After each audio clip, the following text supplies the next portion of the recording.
श्री विठ्ठल भक्तांसाठी एक आनंदाची बातमी आहे।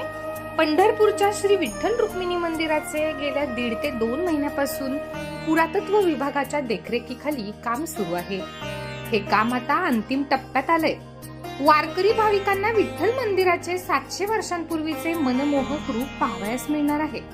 तसेच गरुड खांबही चांदीने चमकणार असल्याचे मंदिर समितीकडून सांगण्यात आले।